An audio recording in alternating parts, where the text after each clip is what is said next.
You're watching Dog-Eared Musings, and I'm Monica's Hands, back with the second installment of Eating Between the Lines, inspired by the pasta making in the book Migrations by Charlotte McConaghy and the issues that I had with the audio version and audiobooks in general. In case you haven't read it, Migrations is set in the recent future, at a point where mostly every bird has gone extinct. Main character, Franny Stone, has took it upon herself to find the last of the Arctic terns. The book was fine. I thought the environmental descriptions were beautiful, and the pacing was unique. However, I found the twist predictable. But, like I said earlier, the book isn't the issue today. It's the audiobook, and all audiobooks that walk into the same issue. Accents. Specifically accents representing people within BIPOC communities. In bringing this up, it's not my intention to dig or diss the voice actor, who is an award-winning voice actor, or any voice actor for that matter. But mainly, this interpretation highlights a trend popular in audiobooks. In Migration, this issue took the form of a white voice actor mimicking an Indian character. We question representations in TVs and movies, Scarlett Johansson. We analyze authenticity in books.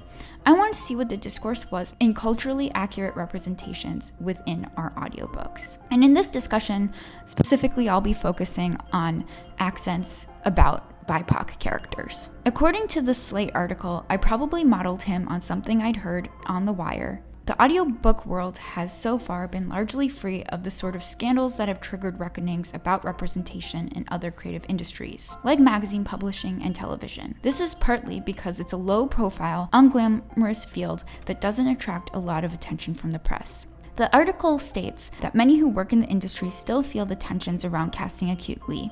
Amid a publishing boom in literature by writers of color, non-white narrators are being offered more work than they once were. Meanwhile, like most narrators, they find themselves getting asked to voice marginalized characters from backgrounds that bear no resemblance to theirs. These production and publishing companies put white and BIPOC narrators in difficult positions. According to The Guardian, Throat Hurts, Brain Hurts, Secret Life of Audiobooks, written by Tim Dowling, the circumstances that voice actors are in are often not ideal. In their long recording sessions, it is not uncommon for voice actors to sometimes not know the identity of the character they read until the end of the reading. Although strides are being made toward more ethical casting, more often writers get the final say and are more often invited to choose a narrator from a selection of sample recordings. Several issues fall out of the system. First, as with all forms of creative casting, it overlooks the reality that BIPOC talent, voice talent, exists, and the steps to match them with relevant work is not hard.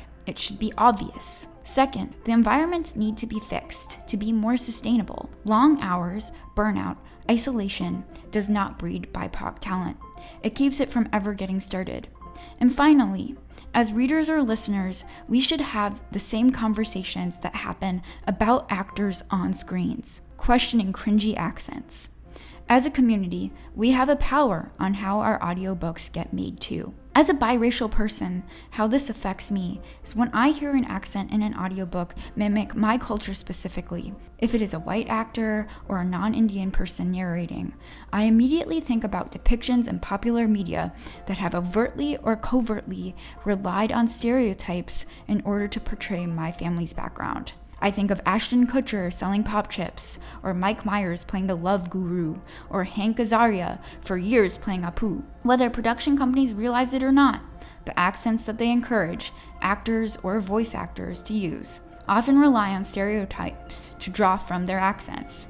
Like Azaria, who claimed that the accent that he drew on literally started as a joke, which just sort of stuck. He has since apologized and stepped down from voicing this character. As the blog, The Talking Book Problem, states, the issues from these portrayals stem from an interpretation problem. It is important to hear realistic voices, and this goes without saying, but these voices should be from people who are of the cultural background, not characters. Why mess with a sauce that already works? Anyway, I'm going to go eat some unproblematic pasta. This has been Monica from Dog-Eared Musings. And if you liked what you heard, feel free to like and subscribe. Happy reading.